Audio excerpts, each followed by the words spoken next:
Buenas tardes. La idea de esta presentación es complementar eh, las presentaciones que están haciendo nuestros residentes en Félix Bulnes, porque estamos hablando de ureteroscopía. Ya Guillermo Soto hizo una revisión súper completa de los aspectos técnicos, las indicaciones, así que no voy a hablar mucho de eso. Pero queremos complementando los temas teóricos con la parte de cómo lo realiza uno la técnica misma. Voy a empezar yo con este ciclo con respecto a la ureterorrenoscopía, y también fue un poco de revisar también cómo lo hago, por eso la llamé así. Hay cosas que son de lo estudiado, muchas cosas que son de lo transmitido por nuestros docentes, y unas cosas que va cambiando uno por maña y por otras razones, o cosas que uno va observando, se está metiendo más gente, que va observando en la práctica o viendo videos, etc. Entonces, primero el preoperatorio y partiendo de lo más básico, tener una buena historia de examen físico, que el paciente tenga como mínimo un hemograma, un estudio de coagulación, si es necesario parámetros inflamatorios adicionales, y un examen de orina. Principalmente lo que más me va a importar es el urocultivo.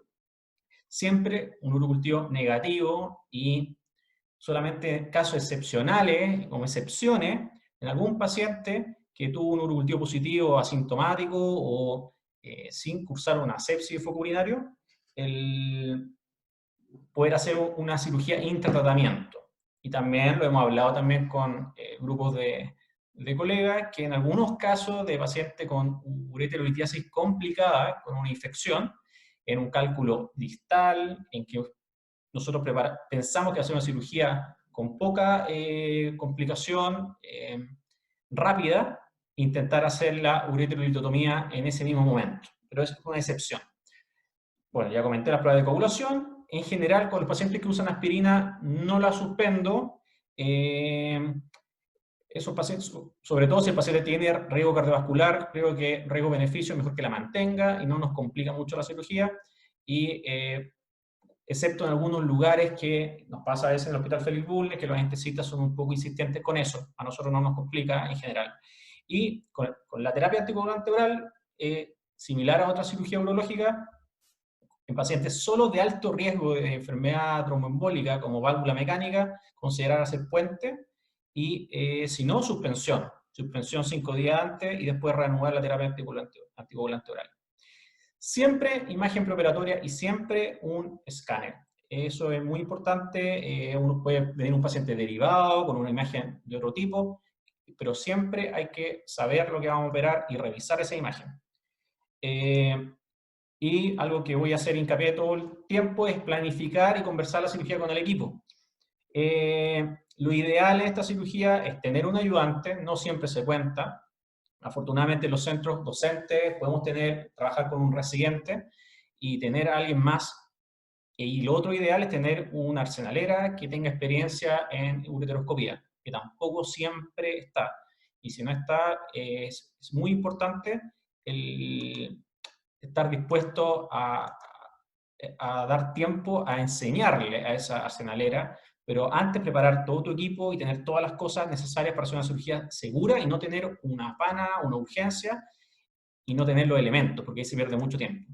Con respecto al escáner, ya lo comenté, todo paciente tiene que tener una tomografía computada. Sabemos que el gold estándar para el iliasis es el Pielo-TAC o TAC de abdomen y pelvis sin contraste para ver lateralidad, ubicación, cantidad y el tamaño del cálculo a tratar. Podemos hacer una estimación de la dureza del cálculo, midiendo las unidades de Hounsfield promedio, y nos sirve para descartar otras condiciones, por ejemplo, que tenga una colección, que tenga sospechas de infección por los hallazgos, digamos, perirrenales, o que tenga un paciente que tiene una historia de cólico renal, que asumíamos que era por cálculo, a lo mejor porque tenía antecedentes, que la obstrucción no sea litiásica, por ejemplo, que no se vea cálculo, y tenemos que sospechar otra etiología dentro de esa población de riesgo de la tumoral. Yo creo que eso justifica el estudio contrastado en pacientes de alto riesgo de enfermedad tumoral, pacientes mayores de 50 años con hematuria, fumadores, o pacientes que ya tienen antecedentes de cáncer urotelial, considerar el uso del estudio contrastado, ¿ya? Solo en esos casos. En pabellón mismo, Bueno, ¿qué necesitamos? Y algunos puntos con respecto a cada cosa. Obviamente un anestesista. Discutir el caso de un anestesista, en general la mayoría de las ureteroscopías se van a poder hacer sin problemas con una anestesia regional. Esta presentación no es de cirugía intrarrenal, pero retrógrada, pero en ese caso es recomendable disponer de anestesia general para poder manejar la respiración. Y a veces se prolonga además. Pero una ureteroscopía, en la mayoría de los casos, dura menos de 1 hora. Arsenalera, idealmente instruida en cirugía endoscópica urológica, sino estar dispuesto a antes, durante y después estar educando con respecto a los elementos que vamos a usar. Ayudante, es ideal tener ayudante en la ureteroscopía porque muchas veces nos faltan manos para manejo de guías, administración de contraste, y es una ventaja y de los servicios con docencia eso. Tener rayos, tener un arco C, un fluoroscopio y un técnico a cargo de ello, eso es, siempre hay que tenerlo. Yo creo que todos los que hemos hecho muchas ureteroscopías hemos tenido a veces un pabellón para resolver una urgencia y no hay rayo y no hemos aventurado a hacerlo, pero no está bien. Yo voy a hablar después que en general trato de no usar rayo, pero hay que tenerlo disponible, porque pueden haber complicaciones graves. Aquí tenemos una torre de endoscopía, en la cual va a haber una consola para captura de imágenes que va conectada a la cámara, una fuente de luz y obviamente un monitor. Mientras mejor la resolución, mejor. Y por supuesto que nuestro instrumento principal es el ureterorenoscopio semirrígido. Ya hablamos en la presentación anterior, hay hartas cosas de los elementos que usamos para trabajar, que ya las presentó Guillermo Soto en la presentación anterior. Y recordar que es semirrígido porque por fibra óptica se transmite la luz captada en la punta hacia la base, y eso hace, no es solamente lente, y eso hace que si con la pequeña flexión de la varilla no se pierda la imagen y no se haga el efecto de media luna. Es por eso que se ven esos puntitos que dependiendo del foco se ve en la fibra óptica, y esas se van perdiendo a medida del uso. Por eso es semirrígido, porque puede tener un pequeño movimiento sin perder la imagen. Tener un cistoscopio lo usamos en contadas ocasiones, pero necesitamos tener un cistoscopio. Set de pinzas de accesorios, guías ureterales, después vamos a hablar un poquito de las guías, catéter WJ, en el caso que vayamos a usar hay que tener uno disponible en pabellón, idealmente 2, uno puede tener una pana con un WJ y requerir otro. Catéter ureteral, en algunos casos vamos a requerir ayuda de un catéter ureteral a veces para, a través del catéter, pasar una guía para cateterizar el orificio ureteral, y el mayor uso es cuando queremos hacer una pielografía retrógrada. Tener medio contraste iodado, tener un dispositivo de litotripsia, los más usados son neumática, como el Litoclast, y el láser de Holmio. Y protección radiológica. Por supuesto que todo el personal tiene que estar protegido, lo mínimo, un delantal plomado y protección del cuello. Deseable también usar gafas. Para protección del láser no es estrictamente necesario, y las mismas gafas de protección plomada nos protegen con respecto a fluidos y además el láser. ¿Qué ureteroscopio? Los más usados, yo creo que hemos tenido la experiencia, son los Wolf y Storz, los estándar, que consisten en, bueno, en la varilla, que sabemos que es semirrígido porque lo que ya expliqué. Hay en la base una serie de, bueno, hay una desviación de la óptica para que el canal de trabajo principal sea recto, y eso permite usar elementos de fragmentación de cálculo rígidos, como el Litoclast. Porque hay algunos ureterorenoscopios que no tienen esta forma, y la óptica es recta, pero el canal de trabajo es curvo. Ahí solo nos permite usar, por ejemplo, dormias, guías y un láser. Este sería el estándar. Hay algunos más delgados que otros. En general, van entre los 6 de la parte 6 French a 9 French de la parte distal a proximal. Son telescopados, como se llama, porque hacia proximal son más gruesos. Y tienen en la punta el grado de la óptica es variable. O sea, es fijo, pero en distintos instrumentos es distinto. Por ejemplo, Este de Wolf, que es el que usamos muchos de nosotros, el largo total son 570 milímetros, tiene el grado de la óptica de 12 grados y ¿Ah? va de Qué 8 rico. a Suerte no se enfría. 9,2. ¿Alguien está sin...? Ya. Y los canales de trabajo también son variables. Aquí podemos ver en el diagrama de Wolf que tiene el canal de trabajo principal y canales auxiliares, ¿ya? El de arriba, el de la óptica, tiene un canal de trabajo y irrigación principal y un auxiliar. Y ese es el que hemos usado muchas veces en DIPRECA, lo tenemos, y también en el Hospital Félix Bulnes, donde trabajo yo. Y aquí está el similar que tiene STORS. Es bastante similar, pero tiene un grado distinto, que es de 6 grados, y también un French distinto, que la punta es 6,5, la parte distal es 7 y hacia proximal es 9,9. Bueno, aquí hice un dibujito para explicar un poco cómo armo mi pabellón. Cuando yo me formé y me hacían variar muchas veces la ubicación de mi torre y mi elemento de trabajo según el lado que voy a tratar. Cosa de estar apuntando con el cuerpo y nuestra visión hacia el riñón afectado. Eso en el tiempo la verdad que no me ha aportado mucho, sobre todo también teniendo pantallas que son móviles, ¿ya? Obviamente hay que buscar una ergonomía adecuada, y eso es clave, sobre todo para la cirugía interrenal retrógrada, porque puede ser muy larga. Pero para una cirugía de litiasis ureteral con semirrígido, rara vez son muy largas, y perfectamente uno puede tratar bilateralmente con la misma ubicación en nuestros elementos de trabajo. ¿Cómo? Bueno, el paciente, por supuesto, que con pierneras, ojalá tener pierneras tipo Allen que puedan permitir maniobrar la posición de la extremidad inferior, porque a veces, dependiendo de la anatomía del paciente, podemos topar con la base del ureteroscopio y la piernera. Y para nuestra comodidad, tanto se puede subir, que es lo más frecuente, como bajar esa pierna. Pero en general, posición de litotomía clásica. Obviamente el urólogo en la zona de trabajo, tener el arco C que entra por la izquierda del paciente, a la derecha del paciente la torre, con una pantalla idealmente articulada, que yo pueda poner lo más central posible, cosa de que no me afecte para qué lado estoy trabajando, y al lado de ella la imagen de la fluoroscopía. A nuestra derecha, la mesa principal de la arsenalera y los sueros de irrigación. A nuestra izquierda hay un espacio para una mesa auxiliar, que es cuando usamos algún elemento de fragmentación como láser, que necesitamos tener una mesa para la fibra, y además a veces también puede servir para el litoclast para reservarlo. Nos puede servir para reservar nuestro litoclast, pero para el láser sí o sí, porque necesitamos cuidar y fijar esa fibra. Y al lado de esa mesa, nuestros elementos de litotripsia propiamente tal.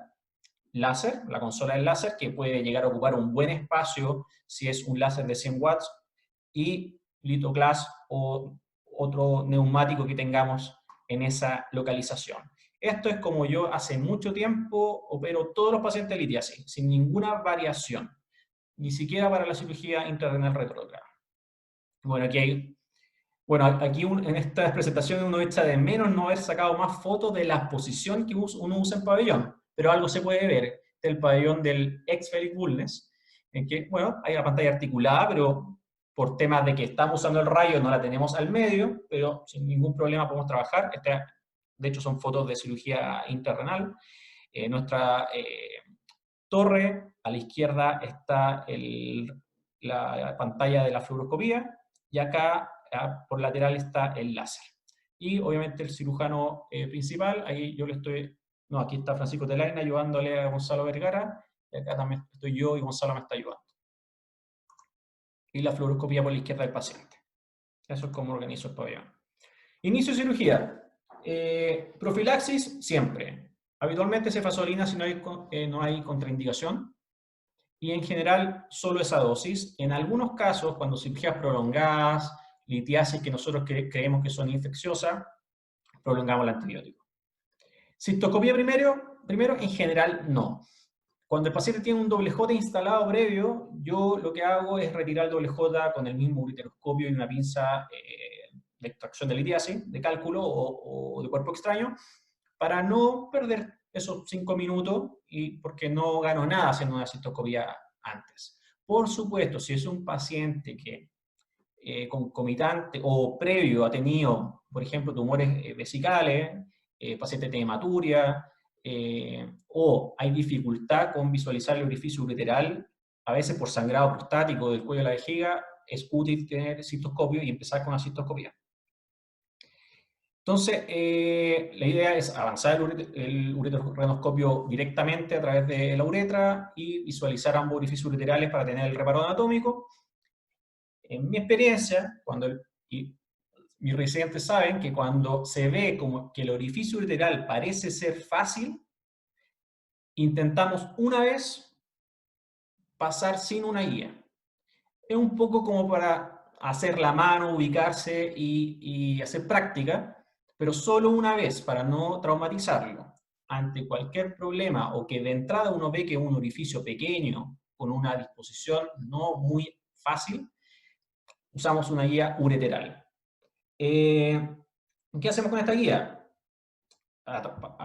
Obviamente, a través del ureterorrenoscopio la avanzamos y a través del orificio ureteral, y sobre ella avanzamos el ureterorrenoscopio. Muchas veces, porque el canal de trabajo de los ureterorrenoscopios está debajo de la óptica, vamos a tener nuestra guía de seguridad abajo y vamos a avanzar y vamos a chocar con la mucosa del orificio ureteral.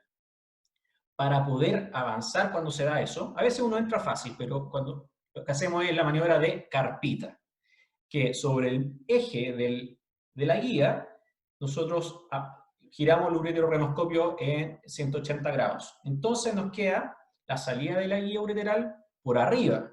Entonces hace una carpita para entrar por el orificio. Y eso en la mayoría de los casos nos permite entrar sin ningún incidente. Cuando hay mucha dificultad para cateterizar, la siguiente opción es dejar la guía de inmediato pasada de seguridad y avanzar otra guía a través del ureterorrenoscopio para hacer doble riel y así expander el orificio ureteral.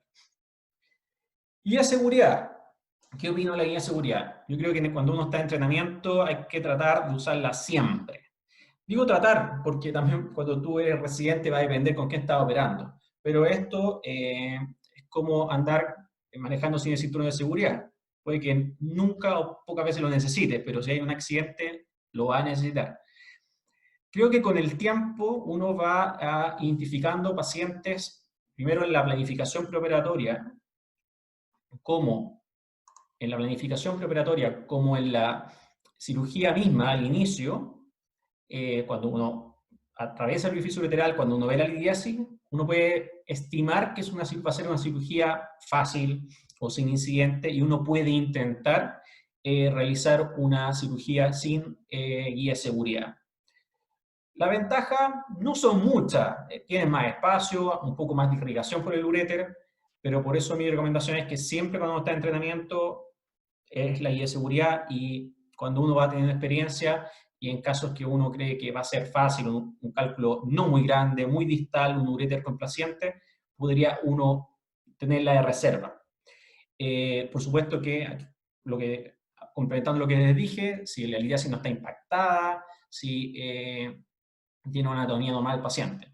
Ante cualquier eventualidad, cualquier problema, dificultad en visualización, sangrado que dificulte lo mismo, ver, instalar una guía de seguridad. ¿Qué guía? También he pasado por distintas experiencias y mirándose atrás, creo que lo más útil es, si es que la guía pasa fácil, es una guía teflonada. La guía teflonada tiene una base habitualmente, digamos, un centro de acero, por eso es más rígida, endereza bien el uréter, y además la superficie rugosa que tiene él y donde está cubierta por teflón, hace más difícil que se salga. Y eso hace más, te da más seguridad, para eso es. Sin embargo, si es una litiasis muy impactada, en la cual es difícil avanzar una guía, ahí está la gran utilidad de la guía hidrofílica. Pero las guías hidrofílicas tienden a salirse más fácilmente y son más difíciles de manipular. ¿Ok?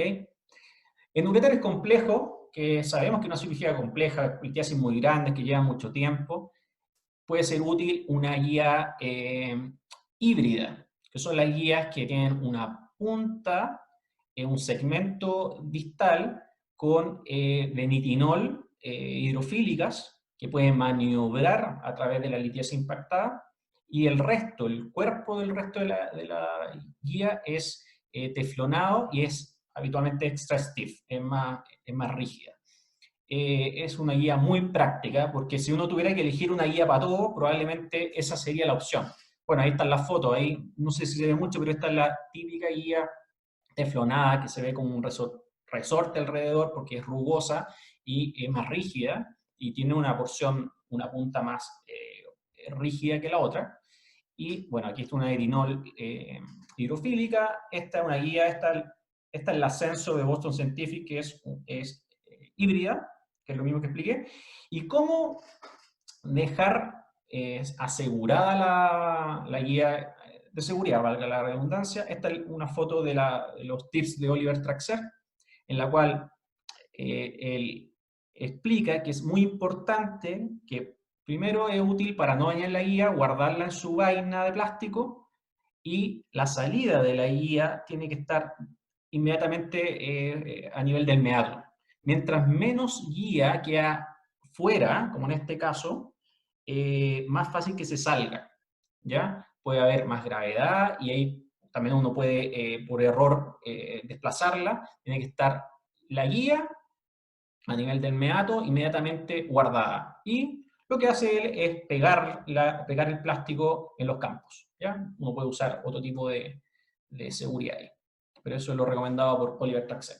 Con respecto a la ureteroscopía misma, siempre viendo el lumen. Lo más importante, si es una endoscopía, es ver. Así que siempre ver el lumen. A veces uno se ve tentado a avanzar rápido por tacto y uno puede tener un problema.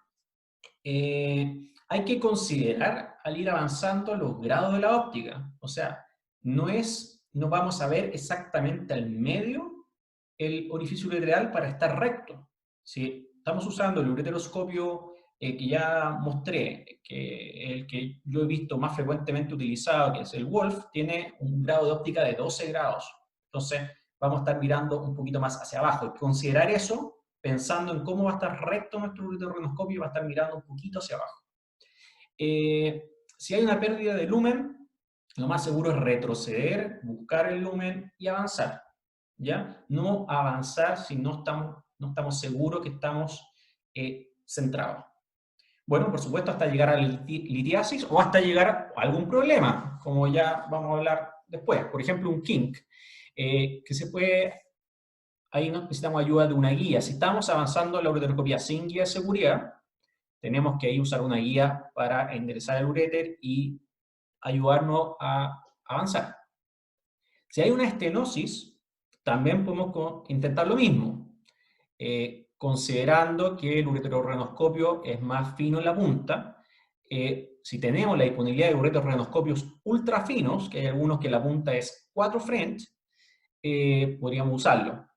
Yo no he visto mucha disponibilidad de eso en nuestro servicio, y avanzar sobre la guía. Considerar una dilatación. Si uno ve que es una estenosis que al parecer es dilatable, se pueden usar dilatadores ureterales o un balón dilatador.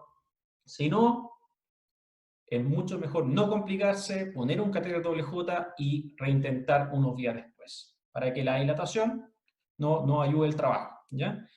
En el caso de hematuria, que es una dificultad frecuente, sobre todo cuando hay litiasis impactada, hay que tener paciencia. El forzar mucho la irrigación puede ser peor.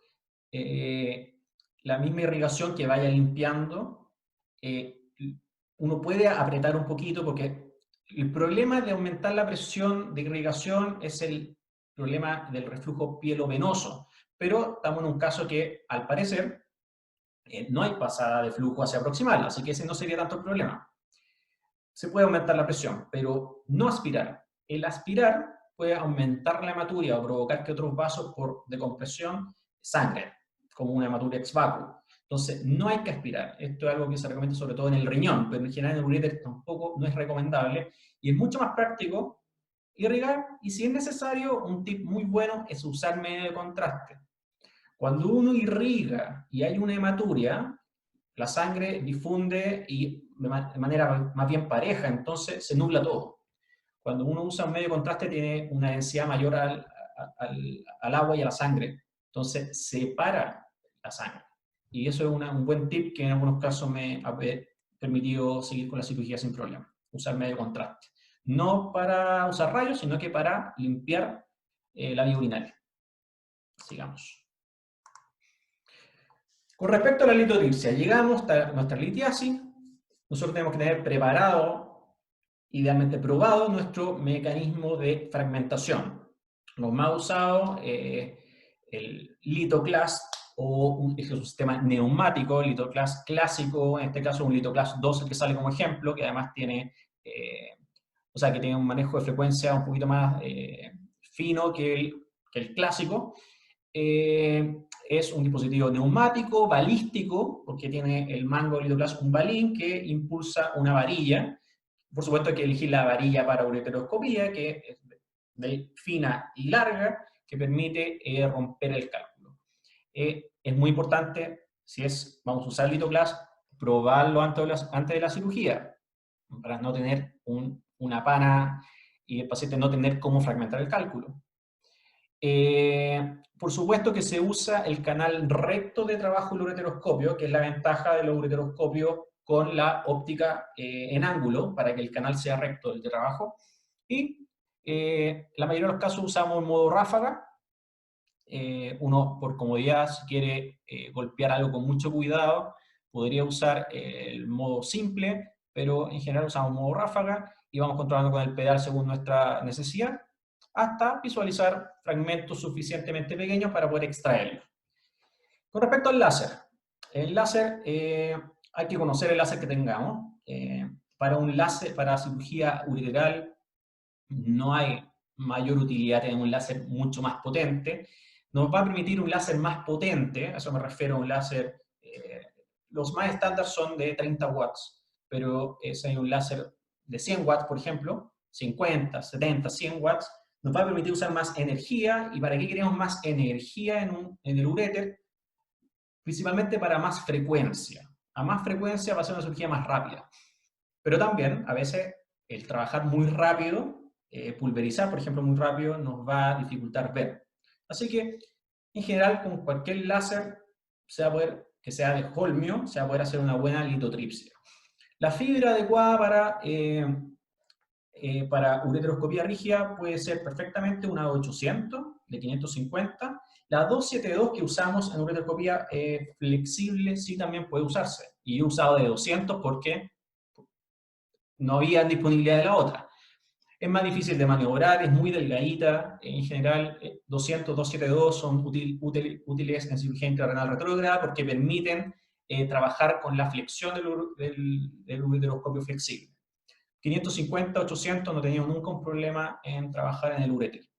Y los settings, bueno, aquí en la foto puse un LitoClast 2 que tiene control de presión y control de frecuencia. Ahí está el botón para modo ráfaga o modo simple. Aquí hay un láser de 100 watts de Lumeni, se ve bien voluminoso porque efectivamente un láser de 100 watts requiere mucha refrigeración, pero las consolas pueden ser mucho más pequeñas en caso de los láseres de 30 watts.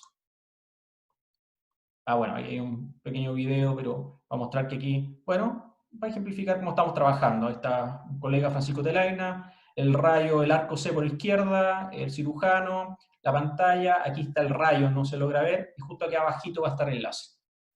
Sigo. Con respecto a los settings del láser, saber que el control del pulso nos da el efecto que queremos. El pulso corto para fragmentar, para nada más.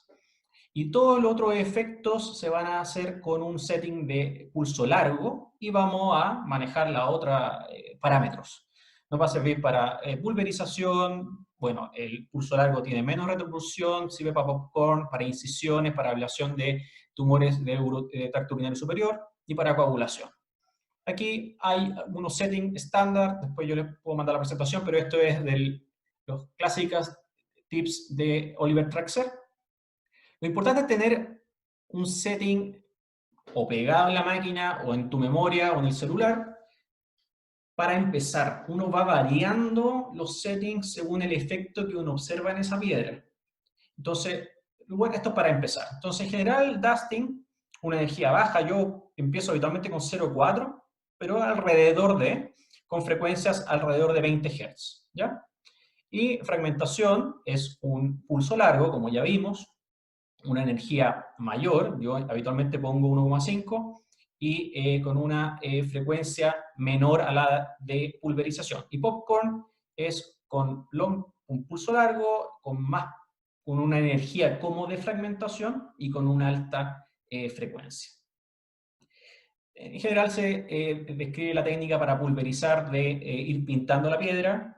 Esto un poco más para riñón, porque se usa más pulverización ahí. Y de afuera para adentro y en uréter de dentro para afuera. Pero eso ya no es tan importante para esta presentación. Lo que sí es importante es cuidar nuestro ureteroscopio. Y eso es, en los ureterorenoscopios rígidos, no hay un dispositivo en el canal de trabajo para fijar la fibra. Y eso es importante porque cuando nosotros trabajamos con el flexible, avanzamos nuestro láser hasta 1/4 de la óptica, que eso equivale a 3 milímetros, que es de seguridad para no quemar nuestro extremo distal. Y lo podemos fijar. La mayoría de los ureterorenoscopios flexibles se pueden fijar. En cambio, en el otro no. Entonces hay que estar constantemente revisando qué tan adentro está nuestra fibra láser.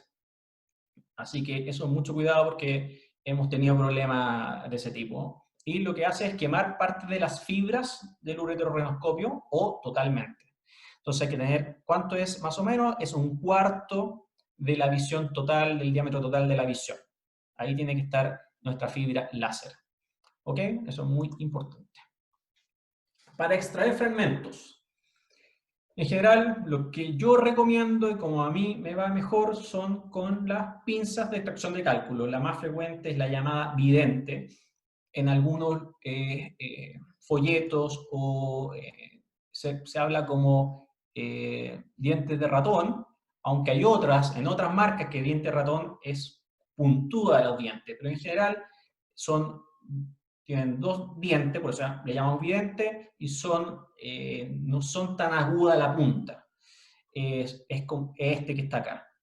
¿Ya? Otros forceps o pinzas como esta, que le llamamos, también puede ser para cálculo, pero le llamamos de cuerpo extraño porque es como cocodrilo, va a ser a veces más difícil tomar una piedra, porque esta, entre comillas, como que se clava más la de diente de ratón.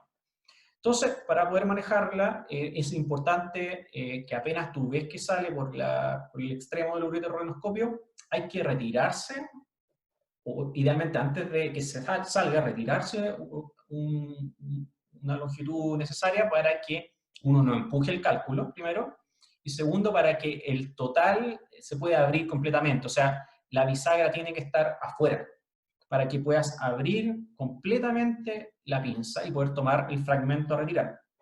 Y teniendo en esa posición hay que retirar todo el ureterorenoscopio hasta la vejiga.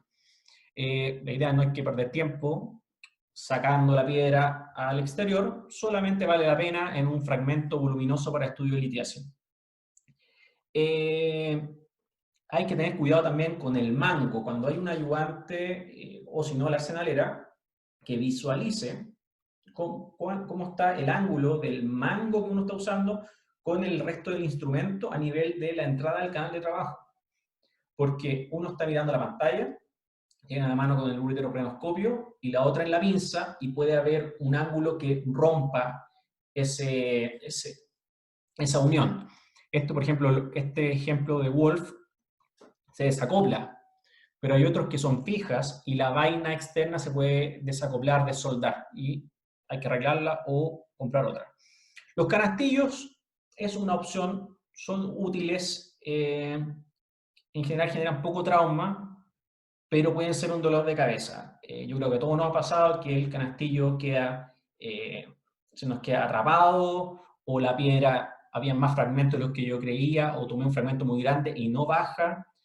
Y ahí hay una serie de tips que se pueden hacer, pero por eso yo los dejo como una opción en caso de que no tenga un buen resultado con las pinzas. ¿Qué hacer cuando el canastillo se queda atrapado? Una opción es desarmarlo. Al desarmarlo permite sacar el ureteroscopio y dejar puesto el canastillo y entrar por el lado, como si el canastillo fuera una guía. Y ahí yo puedo fragmentar el cálculo entrando por el lado. Otra opción es que si uno tiene una fibra láser pequeña, uno puede avanzarla por el otro canal de trabajo o por el mismo y poder romper la piedra y soltar el canastillo. Lo otro también es que si uno está bien arriba, uno avanzar con la piedra, con el canastillo, con mucho cuidado. Eso a mí no me gusta porque no se ve hacia proximal bien, para tener espacio para soltar la piedra. Esas son las opciones en caso que no tenga una pana con el canastillo, con los baskets. Tras extraer los fragmentos, yo en general hago una revisión siempre que pueda hasta el riñón. Cuando no puedo, cuando yo ya traté la piedra y hacia arriba encuentro un kink muy difícil de franquear o encuentro una estenosis y yo ya estoy conforme con la cirugía, no fuerzo el llegar al riñón. Pero cuando puedo, llego al riñón. Ahí descomprimo el riñón. Como el paciente ha estado con irrigación todo el periodo de la cirugía, va a tener una hidronefosis importante, yo lo que hago es abrir, no apurándolo, como ya expliqué, no vaciando, no aspirando, porque puede producir un sangrado, pero simplemente cierro la irrigación y abro la salida hasta que empieza a colapsar la pelvis renal, y en ese minuto cierro la salida, abro muy poquito la irrigación para salir revisando todo el uréter, ¿ya? Con respecto a la radiación, intento no usarla. Siempre me pongo como objetivo no usar rayos. Sabiendo que tengo mi arco C, hay un técnico de rayos, estoy protegido. Y efectivamente, en mi experiencia, en la mayoría de los casos de ureteroscopía semirrígida no necesito usar rayos. Pero por supuesto, ante cualquier pana, ante cualquier problema, lo voy a necesitar. Cuando uso una guía de seguridad y quiero verificar su posición, porque a veces no la verifico cuando pasa fácil y siento el tope arriba. Me parece que no es estrictamente necesario. Pero cuando quiero verificarlo, pido solamente rayos cuando siento que llega el riñón, porque uno siente el tope. Sobre todo en las que son híbridas o más rígidas, uno siente claramente que ya hay un cambio de resistencia. Puede que la hidrofílica de nitinol sea más sutil, pero cuando ya he avanzado lo suficiente y siento que cambia la resistencia, ahí vi un toque solamente.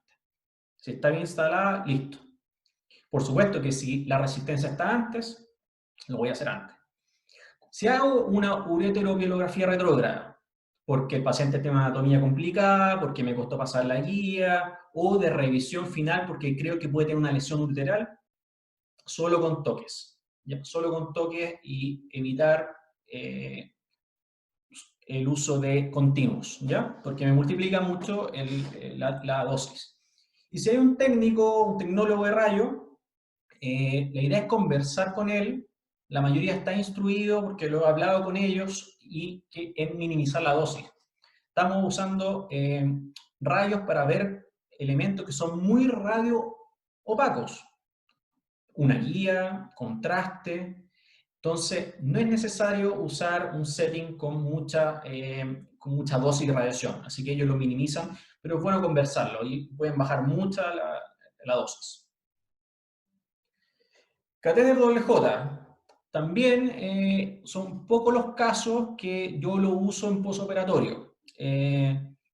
Solamente cuando, yo le digo cuando estos casos que la cirugía salió bien, pero el uréter no se ve muy bien o hay algo que a uno le molesta, si uno la piensa mucho, yo lo instalo. Pero bueno, ¿en qué caso? Sí. Si hubo una estenosis que tuve que dilatar para hacer el tratamiento, dejo un catéter doble J. Si la litiasis está impactada, entonces queda una zona de facelada extensa, un uréter muy feo, le dejo un catéter doble J. Y si hay una lesión ureteral, sí. ¿Ya?